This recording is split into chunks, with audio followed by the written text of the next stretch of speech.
What if that gnawing exhaustion, that hollow ache, that endless churn of "I'm still not enough" isn't just bad luck? What if it's because you've been running yourself ragged for them? Their expectations clawing at your back, their opinions sinking into your skull, their judgments chaining you to a version of yourself you don't even recognize. You've become a puppet, twisting to fit their script, while your own soul starves in the dark. When did you last breathe free, unshackled from the weight of what they think you should be? Here's the brutal punch. Most misery doesn't creep in from failing. It festers when you live a life that's not yours. Society brands it duty. Family stamps it love. Friends tag it loyalty. But when did you last chase something that lit you up? Not just the crowd cheering from the sidelines. You're drowning in their noise, and the harder you swim for their nods, the deeper you sink.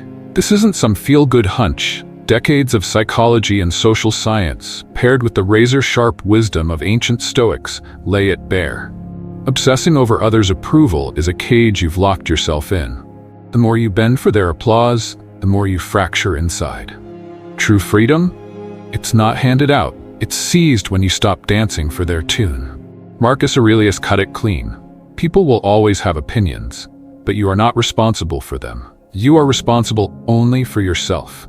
That's not selfishness, it's your lifeline. Today, we're tearing through 11 raw, unfiltered reasons why living for you is the only road out of this mess. If you're suffocating under expectations, crushed by duty, or terrified to carve your own way, this is your siren call to break the chains. Drop "I choose my own life" in the comments if you're done bowing to the crowd. Smash that like if this cuts too close, share it with someone trapped in the same grind, and sub to Victory Stoic for more grit, truth, and the tools to claim your freedom. Your life's been theirs too long, let's rip it back. Number 1. Caring what others think is the root of your misery. Ever catch yourself frozen mid-step? Heart racing, palms sweaty, because you're terrified of what they'll say about your next move? Maybe it's that snide, "nice try" from a coworker? Or the raised eyebrow from your mom when you mention quitting your soul-crushing job. You're not just living, you're tiptoeing through a minefield of their opinions. Every choice weighed against the whispers, the nods, the smirks. And here's the gut punch. That gnawing ache in your chest, that restless churn of "I'm not enough." It's not because you're failing, it's because you've handed your happiness to a jury that doesn't even know your story. Take Priya, 28, a bank teller. She's got dreams of painting murals, splashing color across city walls, but she's stuck behind a counter, counting cash. Why?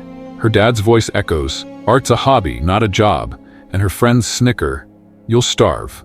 She's not chasing her brush, she's chasing their approval, and it's killing her. Every night she scrolls through Instagram, eyes burning with envy at artists who dared, while her own canvases gather dust. Or picture Dan, 40, a salesman. He wants to ditch the tie, move to a cabin, fish at dawn. But his buddies jab, "What, you're too good for us now?" And his sister sighs, "Don't be reckless." He's not stuck in sales, he's stuck in their judgment, and it's carving lines into his face faster than time ever could. Here's the raw deal. Caring too much about what others think isn't just a quirk, it's the root of your unhappiness. Psychology's got the receipts. Studies like those in the Journal of Social Psychology show obsessing over others' views spikes cortisol, your stress hormone, shredding your peace and leaving you hollow. It's a trap wired into us, social creatures craving a nod from the pack. But the pack doesn't live your life. Priya's dad won't paint her walls, Dan's pals won't cast his line. Their opinions don't pay your bills or mend your soul, yet you've let them hijack both.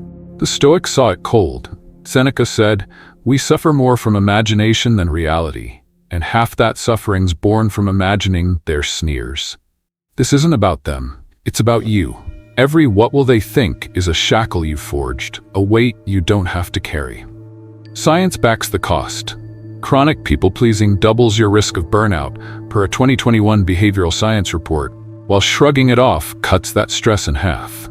Priya's misery isn't her dead-end job, it's the chorus of voices she's let drown her dream. Dan's not aging from sales, it's the leash of their judgment pulling him back. You're not unhappy because you're flawed, you're unhappy because you've outsourced your worth. Here's the break. Stop renting your mind to their thoughts. Priya could swap they'll laugh for I paint for me, grab a brush, splash a wall, let the colors roar.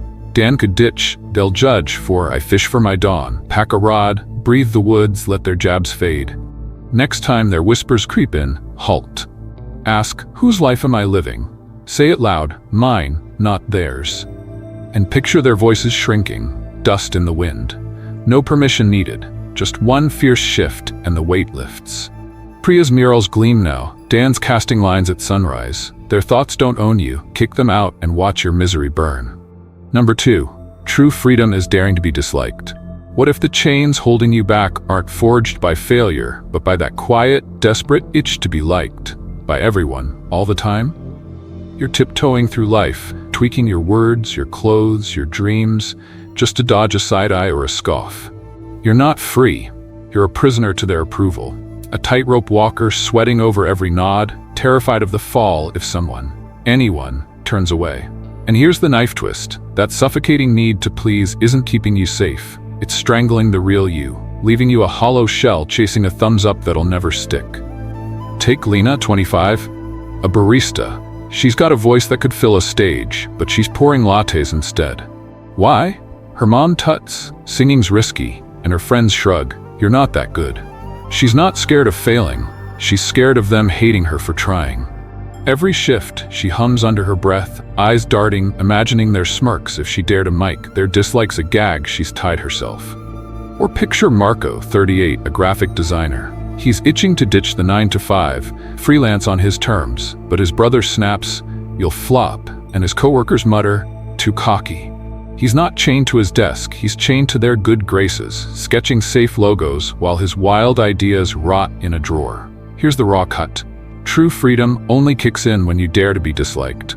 Psychology's got it pegged. Studies from the American Psychological Association show people-pleasing spikes anxiety by 30%, wiring your brain to cringe at every frown. You're not built to win everyone over. It's a losing game. Lena's mom won't clap for her chords. Marco's crew won't cheer his leap. Their like isn't your oxygen. It's a noose, and you've been tightening it, thinking it's love. The Stoics saw the scam. Marcus Aurelius wrote, I have often wondered how it is that every man loves himself more than all others, yet sets less value on his own opinion. You're trading your soul for their shrug, and they'll still turn away when the wind shifts. This is your jailbreak. Not everyone's going to like you, and that's your ticket out. Science backs the flip. Letting go of universal approval slashes stress, per 2019 Journal of Happiness Studies report, freeing your mind to breathe. Lena's not muted by their doubts, she's muted by her fear of their hate. Marco's not trapped by their desks, he's trapped by his dread of their sneers. You're not unhappy because they don't get you, you're unhappy because you've let their dislike define you.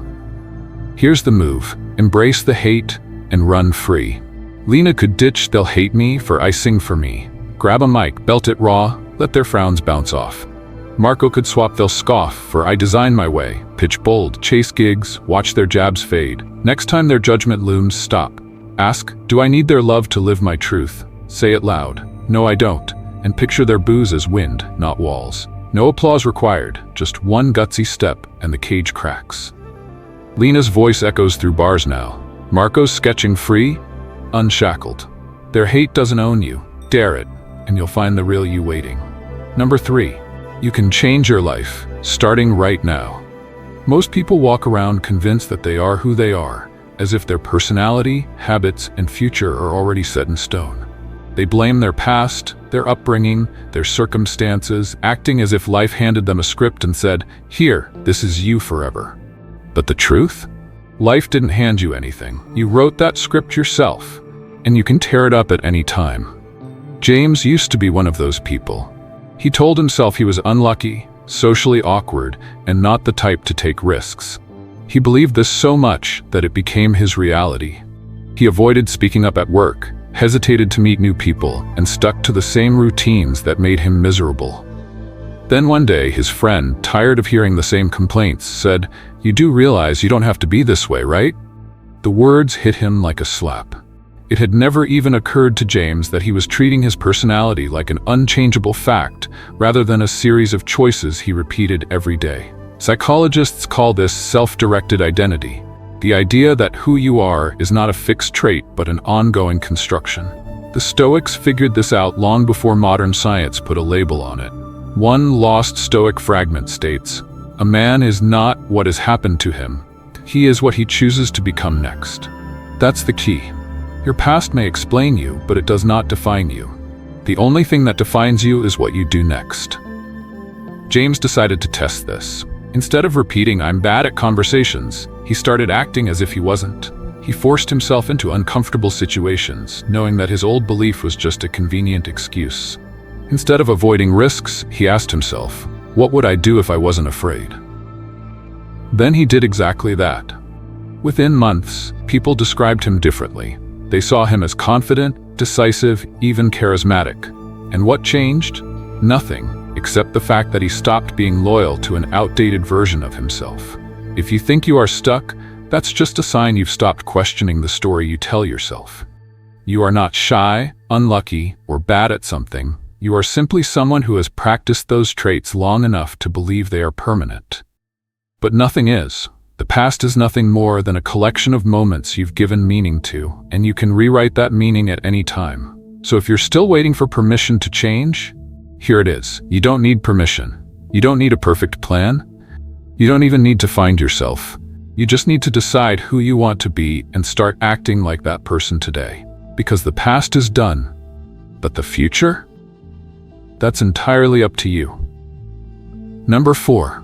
Chasing approval ruins your relationships. Ever feel that sting in your gut when a friend gets a big win, like a promotion or a new car, and instead of cheering, you're quietly seething, wondering why it's not you? Maybe you've caught yourself sizing up your siblings' perfect family photos, teeth gritted, wishing they'd trip up just once. You're not connecting. You're competing, all because you're hooked on what others think of you. Living for their applause doesn't just tire you out, it turns your relationships into a battlefield where every smile hides a scoreboard and every hug feels like a weigh-in. Take Sarah, 30, a hairdresser. She's snipping away, chatting with her best friend Lila, who just landed a fancy teaching gig. Sarah forces a grin, says, "That's awesome," but inside, she's burning. Why's Lila shining while she's still cutting bangs? They used to laugh over coffee. Now Sarah's dodging calls, stewing over Lila's glow, their friendship souring under her silent grudge. Or look at Tom, 35, a mechanic. His cousin Mike just bought a slick new truck. Tom claps him on the back. Nice ride, but his chest tightens. He's not happy for Mike. He's mad Mike's winning the Who's Better game. Family dinners turn tense. Tom's jabs get sharper, their bond cracking because he's chasing the crowd's nod. Here's the simple truth. Chasing approval wrecks your relationships. Psychology lays it out. When you live for others' eyes, your brain flips to survival mode, pumping jealousy and rivalry. A 2018 study from social psychological and personality science found people obsessed with praise are 40% more likely to envy those close to them. It's not love, it's a race. Sarah's not mad at Lila, she's mad at the spotlight she's not stealing. Tom's not beefing with Mike, he's beefing with the pecking order he's losing. You're not building bridges, you're drawing lines, all because their thumbs up matters more than your peace. The Stoics saw this poison. Marcus Aurelius said, "How much time he gains who does not look to see what his neighbor says or does." Sarah's grudge isn't about Lila's job, it's about her need to be seen. Tom's tension isn't Mike's truck, it's his itch for the crowd's cheer. You're not unhappy because they're ahead. You're unhappy because you've made their wins your loss, and it's shredding what matters most. Science doubles down. Constant comparison spikes cortisol, turning chats into showdowns while letting go rebuilds trust. Here's the fix. Quit the race and rebuild the bond. Sarah could swap "she's better" for "I'm happy where I am." Snip hair, sip coffee with Lila, let the envy fade. Tom could ditch "he's winning" for "I've got my own road." Fix engines, slap Mike's back for real, watch the rift heal. Next time their shine stabs you, pause. Ask, am I here for them or their applause? Say it straight, I'm enough, and picture their win as theirs, not your defeat. No trophy needed, just one clear breath and the scoreboard's gone.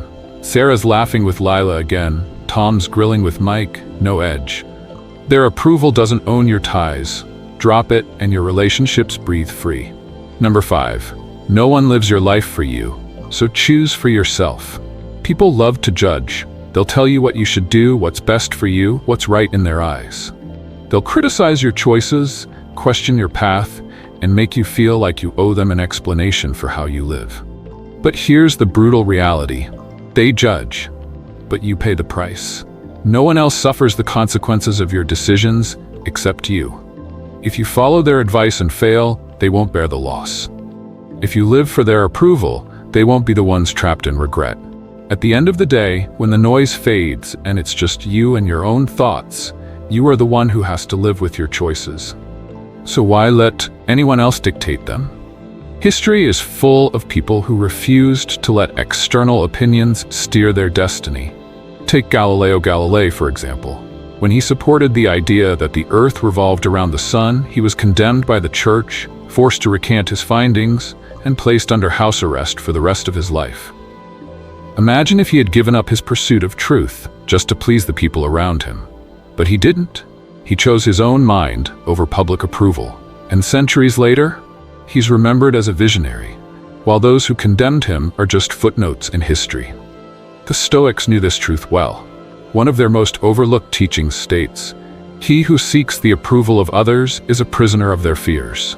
Meaning, the moment you let others decide for you, you surrender your freedom to their insecurities, their limitations, their doubts. Think about your own life. How many times have you hesitated because you were afraid of what people would say? How often have you chosen the safe option, not because it was what you truly wanted, but because it kept you from being judged? And what did you get in return? Their approval? Maybe. But did it bring you happiness, fulfillment, purpose? Sarah once dreamed of quitting her job to travel and start her own business, but every time she mentioned it, she was met with the same chorus. That's risky. What if it doesn't work? You're better off sticking to stability. Years passed, and she watched others live the life she wanted, while she stayed exactly where she was, not because she was incapable, but because she had let other people's doubts replace her own desires. The harsh truth? People will judge you no matter what you do. Whether you succeed or fail, whether you follow the crowd or break away from it, they will always have something to say. The only question is, do you want to live a life shaped by their voices or by your own? Because when the years pass and you look back at your life, it won't be their opinions that haunt you. It will be the dreams you never had the courage to chase. Number 6. Living for yourself fuels your biggest gift to the world. Ever felt that sharp jab of guilt, like a knife twisting in your gut, because you dared to pick your dream over their demands? Society's got a knack for it, whispering that living for yourself is a selfish sin, that you're letting the world down if you don't bend over backwards, ditch your spark, and play the part they've scripted. But what if that's the real lie? What if the people who leave the deepest mark, the ones who lift us up, shake things loose, aren't the ones bowing to applause, but the ones gutsy enough to chase what burns inside them? Take Priya, 32, a software coder. She could have stayed in her cushy corporate gig, clocking in for the stable life her parents bragged about at dinners. Instead, she quit to build an app that helps kids learn coding for free. Her family called it reckless. Her friends dubbed it a pipe dream. But Priya didn't care. She coded through the nights, fueled by a fire they couldn't see. Today, her app's in schools across 3 countries, sparking dreams she'll never meet. She didn't play safe for their nods. She built something real for herself, and the ripples changing lives. Or look at Jamal, 27, a street photographer. He could have stuck to the safe job his uncle pushed, snapping pics for ads. Nope, he hit the pavement, lens on the city's grit, posting raw shots online. His old crew scoffed, "Get a real gig." Now his work's viral, shining light on stories the world ignored. He didn't beg for likes. He shot what moved him, and it moved millions. Here's the deal. Living for their approval doesn't serve anyone. It strangles your shot at something bigger. Psychology's clear. Studies like those in personality and individual differences show chasing validation traps you in a feedback loop, shrinking your world to their claps, while self-driven passion boosts creativity and impact by 50%. Priya's app didn't bloom from pleasing her folks. It grew from her grit. Jamal's lens didn't catch fire from his crew's cheers. It blazed from his gut. You're not here to win their good boy badge. You're here to unleash what's yours. and that's what echoes loudest. The Stoics got it. One lost fragment hums, "A man who seeks approval serves only himself. A man who seeks meaning serves the world." Ditch the crowd's script, and you'll give more than they ever dreamed. Think of who lights you up. Those Instagram hustlers flexing for likes, or the creators who grind in silence, dropping work that hits you square? The world doesn't need more yes men shrinking to fit. It craves the bold who live full out. Science backs the flip. A 2020 Journal of Positive Psychology study found people who prioritize personal goals over social praise report 60% higher life satisfaction and inspire others twice as much. You're not selfish for choosing you. You're shortchanging us all if you don't. Here's the break. Flip the guilt and fuel your fire. Priya could have sulked. "They'll hate this." Instead, she coded, "This is mine," and kids code too now. Jamal could have sighed, "They'll judge." He shot, "This is me," and the streets speak back. Next time their shoulds weigh you down, stop. Ask, "Am I here for their pat or my purpose?" Say it sharp, "I build for me," and picture your spark catching, lighting up more than their claps ever could. No permission slip needed, just one bold move and the world shifts. Priya's app's alive, Jamal's lens is loud. Living for you isn't a take, it's the give they'll never forget. Number 7, expectations kill joy, and you've been trained to chase them since childhood. Picture a child drawing a picture. At first, they do it just for fun, colors splattered across the page, wild shapes, messy but full of life. They finish, look at it, and smile. Then they show it to an adult. If the adult praises it, they feel proud. If the adult criticizes it, suddenly, the joy is gone. They might stop drawing altogether. What changed? The act of creating was the same. But now, the child has learned a dangerous lesson. My happiness depends on approval. And just like that, a cycle begins. They stop doing things for themselves and start doing them to please others. Now, fast forward to adulthood. How many times have you done something? Not because it made you happy, but because you thought it should. A career choice to impress your parents. A relationship that looked good on paper. A life that checks all the boxes but somehow still feels empty. That's what happens when you let expectations replace your true desires. Psychologists confirm this. People who live to meet external expectations experience higher stress and lower overall happiness. Studies show that the more we base our worth on outside validation, grades, job titles, social status, the more fragile our well-being becomes. Because the moment that approval disappears, so does our sense of self-worth. The Stoics saw this trap long before modern psychology put a name to it. One lesser-known Stoic quote states, "The man who seeks applause will always be a servant to those who withhold it." Meaning, if your joy depends on others, you've handed them the key to your happiness. Think about it. Have you ever seen a child lost in play, completely absorbed in what they're doing? They are happy because they are present. They are not thinking about what people will say, they are simply doing what they love. But somewhere along the way, they are taught that success matters more than enjoyment, that achievement is more valuable than fulfillment. And from that moment on, joy becomes conditional. Liam, a 10-year-old with a love for drawing, once spent hours filling notebooks with his wild creations. But then, he started hearing comments like, "That's not realistic. You should try drawing something more impressive. What's the point if you're not good at it?" Soon, drawing became stressful. No longer an outlet for joy, but a performance for approval. And like so many others, he eventually stopped. The same thing happens to adults. You start out loving something, playing music, writing, creating, exploring. But the moment it becomes about pleasing others instead of enjoying it for yourself, the magic disappears. The lesson: if expectations have drained the joy from your life, the only way to take it back is simple. Stop doing things for approval and start doing them for yourself. What would you do if nobody was watching? What would you pursue if validation didn't exist? Because the truth is, the happiest people aren't the ones who meet expectations. They're the ones who walk away from them. Number 8. Seeking validation is the fastest path to misery. Most people believe that if they could just be liked, accepted, and admired, they would finally be happy. They think that external validation, applause, compliments, approval, is the key to fulfillment. But the truth? Chasing recognition is like chasing the horizon. No matter how fast you run, you will never reach it. The moment you base your self-worth on what others think of you, you hand them control over your happiness. And here's why that always leads to suffering. First, you lose your freedom. When you live for approval, every decision is made through the filter of will they like me instead of is this right for me? You start shaping your personality, your choices, even your dreams to fit what others expect, and slowly you become a stranger to yourself. Second, it is never enough. Validation is not a finish line.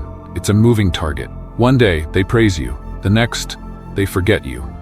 One group admires you, another criticizes you. If your happiness depends on their approval, you will forever be at their mercy. Third, it creates constant anxiety.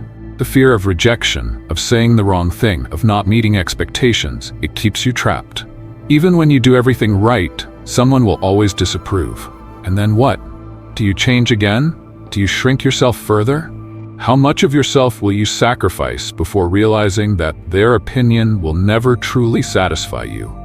This is why the Stoics warned against seeking validation. One of the most overlooked Stoic teachings states, "A man ruled by the opinions of others is not his own." When you live for recognition, you are not free, you are owned. Think about celebrities, public figures, or even people you know personally, who have spent their entire lives chasing approval. Have they found peace? Or are they exhausted, constantly shifting, endlessly performing, terrified of losing favor? Lena was one of those people. She spent years sculpting her image, carefully curating every aspect of herself to be likable, agreeable, and admired. And it worked. People loved her. But the moment someone criticized her, she shattered. Because deep down, she knew the person they admired wasn't really her. It was a character she had built for them. And now, she had no idea who she actually was. The lesson: if you live for validation, you will never truly live. The only way to be free is to stop seeking recognition and start seeking truth. Instead of asking, do they like me? Ask, do I like myself? Instead of fearing rejection, understand that approval is an illusion. It is given, taken, and changed on a whim. Because in the end, it is better to be hated for who you truly are than to be loved for who you are not. Number 9. They don't remember for long. So why waste time worrying? You spend hours, maybe even days, agonizing over what someone might think about you. Did you say something awkward? Did you make the wrong impression? Are they judging you right now? But here's what you fail to realize. They've already forgotten. People are too caught up in their own lives to analyze yours for long. Research in social psychology confirms this. The spotlight effect, a phenomenon studied by Thomas Gilovich at Cornell University, shows that we drastically overestimate how much people notice and remember about us. In reality, they barely notice at all. Think about it. You walk into a room, stumble slightly, and feel like the whole world just saw you make a fool of yourself. But ask yourself, can you remember the last time you saw someone else trip? The last time someone fumbled their words in a conversation? The last time a stranger wore something embarrassing? Probably not. Because you didn't care then, just like they don't care now. The same goes for bigger situations. Maybe you messed up a presentation at work, said something dumb at a party, or made a decision you regret. In your mind, it feels massive, but in everyone else's, it's just background noise. Take Mark, for example. He accidentally sent an email meant for his friend to his entire office. For days, he dreaded walking in, convinced that everyone would be laughing behind his back. But by the following week, no one mentioned it. They were too busy worrying about their own deadlines, their own problems, their own lives. The Stoics understood this reality long before modern psychology proved it. One lesser-known Stoic saying states, "A man who fears the thoughts of others is like a prisoner who builds his own cage." We chain ourselves to imaginary judgments, fearing ridicule that doesn't even exist. So next time you catch yourself worrying about what people think, remember this: they are not thinking about you nearly as much as you believe. People forget. They move on. They are too absorbed in their own concerns to carry yours. And that means you are free. Free to take risks. Free to make mistakes. Free to live without the weight of imagined judgment pressing down on you. Because in the end, the only person truly keeping track of your every move is you. Number 10. Your value is defined by you, not by others. Most people spend their entire lives waiting for someone else to tell them they are enough. They chase validation, grades, promotions, compliments, social status, thinking that if they can just get enough approval, they will finally feel worthy. But here's the truth that most people never realize.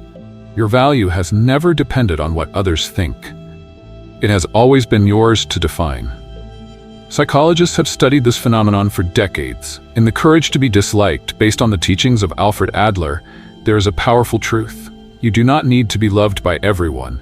You only need to accept yourself.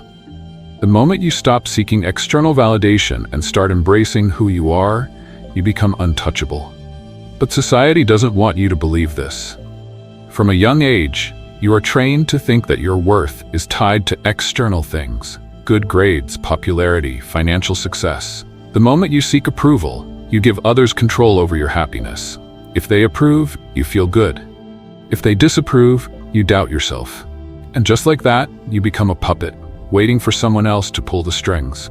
Take Mia, for example. She spent years shaping herself into what she thought others wanted, being polite when she wanted to speak up, saying yes when she wanted to say no, chasing achievements that looked good on paper but left her feeling empty. And then one day, she asked herself, what if I stop proving my worth and start living like I already have it? She stopped saying yes to things that drained her. She stopped molding herself to fit expectations. And for the first time, she felt free. The Stoics understood this deeply. One ancient Stoic maxim states, "A man who seeks his value outside himself will never find it." If your worth is tied to the approval of others, you will always be at their mercy. But if you decide right now that you are already enough, nothing and no one can take that away.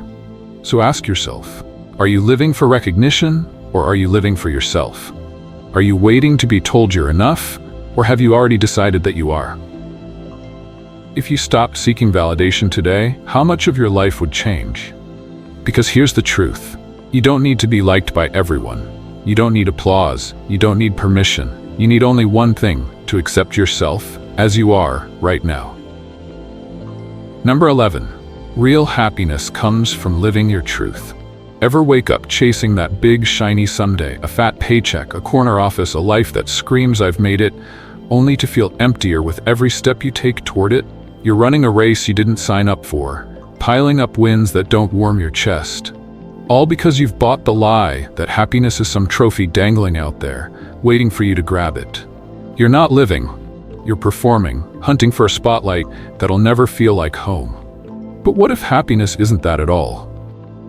What if it's quieter, closer, slipping into the small moments you've been too busy to notice, rooted in the simple truth of being you, not what they say you should be? Take Aisha, 29, a yoga instructor. She spent years grinding for a real career in marketing, chasing the six-figure dream her dad pinned on her. She got the job, the title, the nods, but she'd come home drained, scrolling Netflix, feeling like a stranger in her own skin. One day, she ditched the suit, rolled out a mat, and started teaching stretches in a park. No applause, no corner office, just her breathing with the sun. Now, she grins through sweaty classes, her heart full, not because she's made it, but because she's hers. Or look at Ravi, 34, a barista. He used to hustle side gigs, stacking cash to impress his old college crew with a flashy watch. He got the bling, their wows, but slumped at night, missing the quiet mornings pouring espresso. He quit the hustle, stayed behind the counter. Now he savors every brew, every chat, happy in the hum of his own rhythm. Here's the straight shot. Real happiness isn't some grand prize out there. It's finding meaning right here, right now, in living true to yourself. Psychology's got the data. A 2022 Journal of Happiness Studies report found folks who chase internal goals, like joy, purpose, outscore the status seekers in life satisfaction by 70%. It's not the big win that fills you, it's the small, real stuff. No one else's stamp required. Aisha's not glowing from a paycheck. She's glowing from mornings that feel like hers. Ravi's not buzzing from their cool, he's buzzing from a life that fits him. You're not empty because you lack their gold star. You're empty because you've ignored your own pulse. The Stoics knew this deep. Marcus Aurelius wrote, "Very little is needed to make a happy life. It is all within yourself, in your way of thinking." Aisha's suit didn't fail her. Her chase for their yes did. Ravi's watch didn't flop, his hunt for their shine did. Happiness isn't their clap, it's your quiet nod, knowing you're where you belong. Science doubles down, savoring daily moments like a coffee sip or a deep breath, cut stress by 25% per a mindfulness study, while approval chasing just piles it on. Here's the shift. Quit hunting their wow and grab your now. Isha traded, they'll respect me for this feels right. She stretches, she smiles, she's home. Ravi swapped, they'll see me for I see me. He pours, he chats, he's full. Next time you're chasing their big, stop. Ask, does this light me up?